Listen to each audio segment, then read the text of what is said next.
Hi friends, எல்லாரும் எப்படி இருக்கீங்க?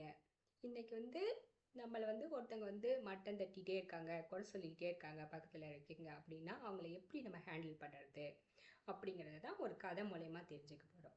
இது வந்து சுவாமி சுகபோதானந்தா எழுதின மனசே ரிலாக்ஸ் ப்ளீஸ் அப்படிங்கிற புக்கில் வந்து மனசுக்குள் ஒரு சூனியக்காரி அப்படிங்கிற கதை மூலயமா நம்ம தெரிஞ்சுக்க போகிறோம்.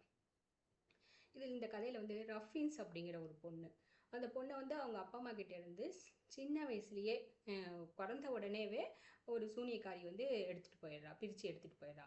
எடுத்துகிட்டு போய் காட்டுக்குள்ளே வந்து யாருமே இல்லாத இடத்துல, நடு காட்டில் வந்து ஒரு கோட்டை மாதிரி இடத்துல வந்து அடைச்சி வச்சு அங்கேயே வளர்த்துறா.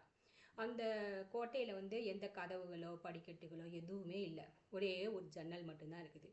இப்படியே அந்த பொண்ணு வந்து பெருசாகுது. அந்த பொண்ணு வளர வளர இந்த துணிக்காரி வந்து தினம் சொல்லிட்டு இருக்கிறா, ஐயோ அந்த அந்த பொண்ணு வந்து ரொம்ப பேரழகி. இந்த ரஃபின்ஸ் அந்த இதில் வந்து பொறாமப்பட்டு தான் இந்த சூனியக்காரி கொண்டு போய் அப்படி அடைச்சி வைக்கிறா. அப்போ தினம் அந்த தான் பேரழகி இவ்வளோ ஒரு நல்ல தன்னம்பிக்கையாக அந்த பொண்ணுக்கு வந்துடக்கூடாது அப்படின்னு தினமும் இந்த சூனியக்காரி திட்டுறது தான் அவளுக்கு வேலை. பொழுது விழிஞ்சு பொழுது போனால் குரங்கு மாதிரி இருக்கிற மூஞ்சை வச்சுக்கிட்டு எதுக்கு என் பக்கத்தில் வர, என் மூஞ்சியில் முழிக்கிற அப்படின்னு சொல்லிட்டு தினமும் திட்டிகிட்டே இருந்திருக்கா. அப்போ வந்து இந்த ரஃபின்ஸுங்கிற பொண்ணுக்கு வந்து ரொம்ப மனவேதனை ஆயிடுச்சு. கடவுளே, என்னை எதுக்கு இப்படி ஒரு அவலட்சணமாக அப்படி குரங்கு மாதிரி படைச்சிருக்கிற, படைக்காமையே இருந்திருக்கலான்னு தினமும் நினச்சி அழுதுகிட்டே இருக்கிறா. அப்போ வந்து அந்த வழியாக அப்படியே பெருசாயிட்டா.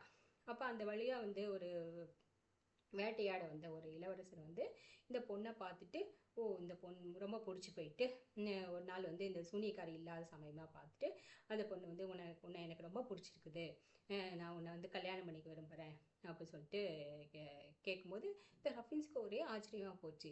ஏன்னா தினம் சூனியக்காரி வந்து நீ குரங்கு மாதிரி இருக்கிற, அப்படி இருக்கிற, இப்படி இருக்கிறான்னு தினம் நம்மளை திட்டிகிட்டே இருப்பா, நம்மளையும் ஒருத்தவங்க வந்து பிடிச்சி போயிருக்குதே வந்து சொல்கிறாங்களேன்னு ரொம்ப ஆச்சரியமாக போயிடுச்சு. அப்போ கேட்கும்போது நீ தான் ரொம்ப பேரழகி, உங்கள்கிட்ட இவ்வளோ திறமைகள் இருக்குது அப்படின்னு சொல்லிட்டு அந்த இளவரசர் வந்து வந்து சொல்கிற அப்படி. அப்போ தான் அந்த பொண்ணுக்கே வந்து தெரியுது. அது வரைக்கும் அந்த பொண்ணுக்கு வந்து தெரியல. இதுலேருந்து நம்ம என்ன தெரிஞ்சுக்கிறோம் அப்படின்னா, கடவுள் வந்து நம்ம எல்லாத்தையும் அழகாக தான் படைச்சிருக்கிறாரு. நம்ம வந்து மற்றவங்க வந்து சொல்கிற விமர்சனங்கள் ஏதோ ஒரு காரணத்துக்காக அந்த சூனியக்காரி பொறாமப்பட்டு சொல்கிறா, ஏதோ ஒரு காரணத்துக்காக மற்றவங்க சொல்ல வார்த்தைகள் வந்து நம்ம உண்மை நம்பி நம்பி நம்மளை வந்து அதே மாதிரி நினச்சிக்கிறோம். நம்ம உண்மையான ரூபம் தெரியாமல் அவங்க சொல்கிறத தான் நம்மளோட உண்மைன்னு நம்ம தெரிஞ்சுக்கிறோம். அப்படி இல்லை.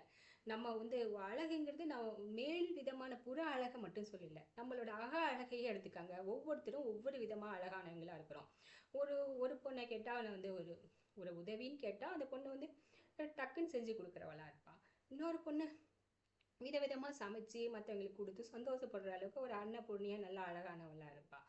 இன்னொரு பொண்ணு நல்ல தைரியசாலியாக, இந்த பொண்ணு தைரியசாலியான குணம் இருக்கும். எந்த ஒரு கஷ்டமான கடினமான சந்தர்ப்பத்திலையும் முன்ன நின்று அதை சமாளிக்கிற அளவுக்கு தைரியமான குணம் இருக்கும்.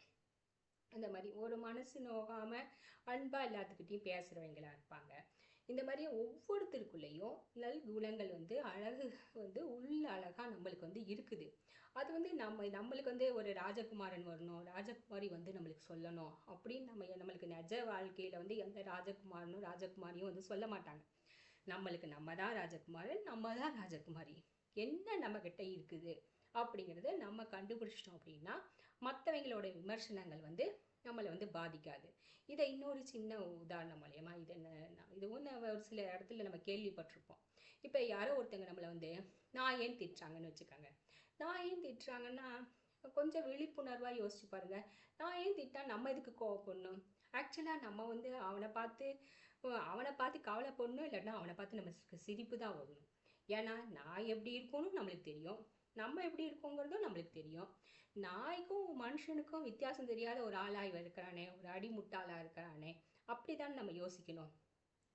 அதே மாதிரி நம்ம எப்படி இருக்கிறோம் அப்படிங்கிறது தெரிஞ்சதுனால நம்மளுக்கு தெரிஞ்சால் நம்மளுக்கு கோவம் வராது. அதே மாதிரி நம்மளோட குணங்கள் என்ன, நம்ம எப்படி இருக்கோம், நம்ம அக அழகு எப்படி இருக்குது, நம்ம புற அழகு எப்படி இருக்குது அப்படிங்கிறத நம்ம வந்து கண்டுபிடிச்சி கான்ஃபிடெண்ட்டாக இருந்தோம்னு வச்சுக்காங்க.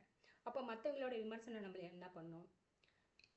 இதை தான் நான் வந்து இன்றைக்கி வந்து உங்களுக்கு சொல்ல போகிறேன். நம்மளே நம்மளுக்கு ராஜகுமாரனாக இருந்து நம்மளோட நல்ல விஷயங்களை வந்து நம்ம கண்டுபிடிச்சி மேம்படுத்திக்கிட்டோம் அப்படின்னா மற்றவங்க விமர்சனம் நம்மளை ஒன்றும் பண்ணாது. Be happy. வாழ்க வளமுடன். இன்னொரு வீடியோவில் உங்களை சந்திக்கிறேன்.